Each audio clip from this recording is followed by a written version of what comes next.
Assalamualaikum warahmatullahi wabarakatuh. Perkenalkan Pak Ustaz, saya Lantari. Saya dari kelas ke-121 MR. Saya dari Universitas Teknologi Digital Bisnis. Di sini saya ingin mewawancari Pak Ustaz tentang kepentingan yang Islami dalam sebuah negara. Kalau Anda tahu nama Pak Ustaz siapa ya? Nama saya dari yang Pak Ustaz ada. Yang pertama, bagaimana sih konsep kepentingan dalam agama Islam? saya memimpin dalam Islam itu ya apa tuh suatu yang memang harus ada kan, tanpa pemimpin sebuah negara ataupun keluarga itu juga akan tidak ada orang yang membinanya, tidak ada orang yang mengarahkannya, nggak ada yang memberikan keputusan ya. Jadi pemimpin itu ya sangat penting dalam hal apapun ya, bukan dalam negara saja, dalam perusahaan, dalam hubungan, termasuk dalam keluarga. Yang kedua, bagaimana sih Pak Ustaz menjadi pemimpin yang sukses menurut Ustaz? Ya banyak kriteria tentunya kalau ingin sukses menjadi pemimpin ya lihatlah tauladan kita. Tauladan kita kan Rasulullah SAW, bagaimana beliau memulainya menyebarkan agama Islam, mulai dari caranya beliau dengan sembunyi-sembunyi setelah mempunyai kekuatan baru terus terang tangan. Kemudian ya tentu banyak rintangan, banyak musuh, dan beliau sukses mengajarkannya kepada para sahabat, dan tentu diteruskan lagi kan setelah beliau wafat, para sahabat meneruskan kepemimpinan beliau sehingga Islam itu bisa berjaya sampai ke negara kita. Itu atas berkat dari para sahabat beliau. Tentu yang menjadi contoh-contohnya adalah beliau seorang Rasul juga, seorang pemimpin juga, seorang panglima perang juga, seorang tauladan, seorang ayah.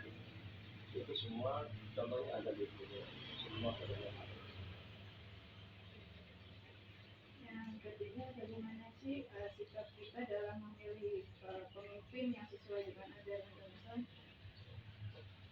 Ya, pertama kita harus mengetahui dulu ya, untuk memilih pemimpin itu harus mengetahui kriteria apa yang paling baik untuk menjadi pemimpin, terutama misalnya masyarakat ataupun di sebuah negara, dan yang dibutuhkan pemimpinnya seperti apa. Setelah itu kita punya kriteria, baru kita diajarkan untuk salat istikharah, memohon bagaimana petunjuk dari Allah Subhanahu wa taala untuk menentukan pemimpin yang terbaik.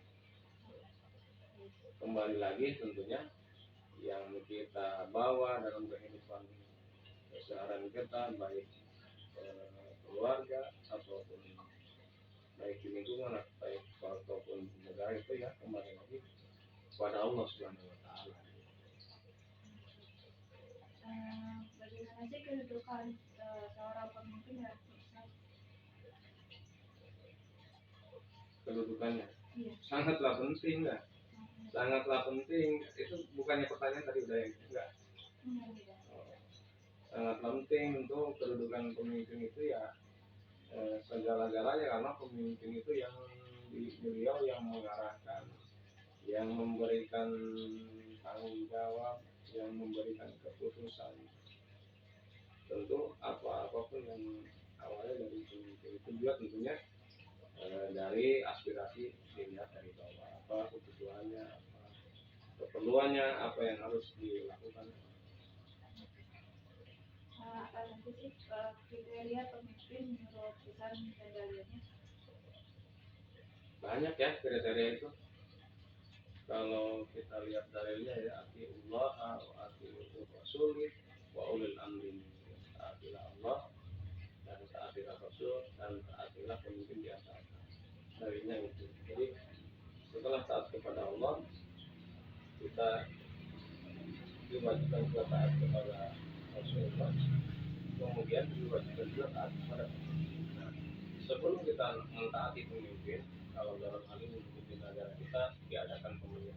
Sebelum kita taat kepada mereka yang kita pilih, tentu kita harus mempunyai kriteria, jangan sampai kita salah memilih, kita menaati orang yang salah.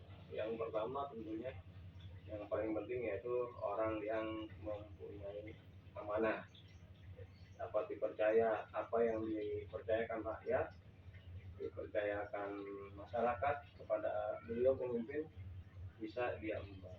Kemudian juga dapat selain amanah itu juga pemimpin harus mempunyai sikap yang bijaksana dalam memberikan keputusan, dalam mengarahkan, dalam mengambil sikap dia harus bijaksana. Kemudian tentunya juga harus kita mempunyai pemimpin yang cerdas.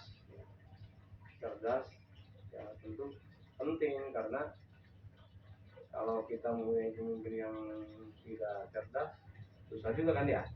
Kalau dihadapkan dengan suatu masalah yang pelik, yang butuh kecerdasan, butuh keputusan, dia akan kesulitan nantinya. Kemudian kita juga mempunyai kriteria pemimpin yang harus bertanggung jawab. Tanggung jawab pertama tentunya kepada masyarakatnya, kepada negaranya, dan nanti yang paling penting adalah tanggung jawab kepada Allah Subhanahu wa taala. Bagaimana seorang yang dipimpinnya dia itu, masyarakat ataupun rakyat yang dipimpinnya itu, nanti Allah akan memintakan pertanggungjawaban terhadap orang yang dipimpinnya. Bagaimana dia mempertanggungjawabkan